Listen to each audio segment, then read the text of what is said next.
Makukuha mo ba ang iyong pension sa April 30, 2024 or bukas? Ating alamin sa video kong ito. But bago natin pag-uusapan ng content na ito, hayaan nyo muna magpapakilala ako sa inyo. Ako po si Ruel Mendoza Tanyo.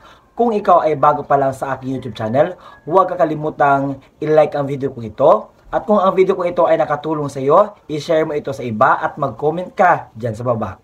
At kung nais mo na tulungan ang channel ko na ito na mag-grow, just help me by just subscribing it. At kung nais mo na ma-update ka sa lahat ng mga videos na i-upload ko pa dito sa aking YouTube channel, i-bell notification mo na. At ngayon, samahan mo akong pag-usapan natin ang content na ito. Mayroon kasing isang tao nagtanong sa akin, sabi niya, Sir, bukas, what I mean sa May 1 is Labor Day at it is holiday. So may posibilidad ba na ang pensyon namin is sa April din makukuha, lalo na sa mga first batch? Kasi nalilito siya kung makukuha ba niya ang kanyang pensyon bukas, April 30.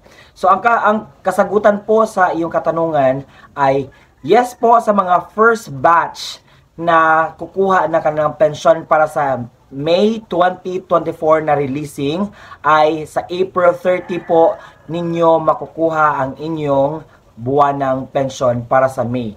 Dahil nakasaad doon sa itinalaga or sa basihan sa pag-release ng pensyon kapag ito ay mapunta sa Sabado, Linggo, at kapag holiday, ang mangyayari po is ma-advance. Oo. Para sa mga first batch, kung may date of contingency kayo na 1 to 15, so makukuha ninyo ang inyong buwan ng pensyon bukas, April 30, 2024. So, mas maganda dahil nung April 1, so nung April, nakakuha din kayo, tapos ma-advance pa ngayon sa April, so doble na yung mga nakuha ninyo na pensyon ngayong buwan.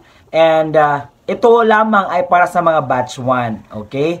So sa mga batch 2, sad to say, ang 16, it's Thursday, so walang advance sa inyo. So kayo ay magkuha sa inyong buwan ng pensyon sa 16. Pero sa mga kukuha ng first batch sa April 30 po.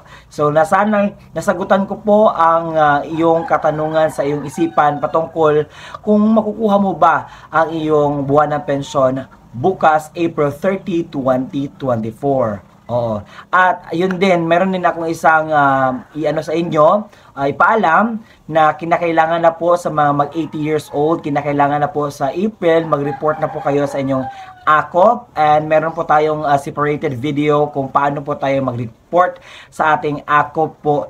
Kinakailangan na po kasi dahil ang mangyayari kapag hindi ka report sa iyong AKOP ay may posibilidad na makansela ang iyong pagtanggap ng iyong buwan ng pensyon. So may nagawa na akong video para dyan, and hanapin nyo lang po, i-scroll na dyan para ma-update kayo o ano man yung kinakailangan nyong gawin para sa pagpaakop. And take note, sa mga 80 years old lang po ito. Kung ikaw ay 79, you are exempted. So kapag ikaw ay 80, you need to report for your AKOP.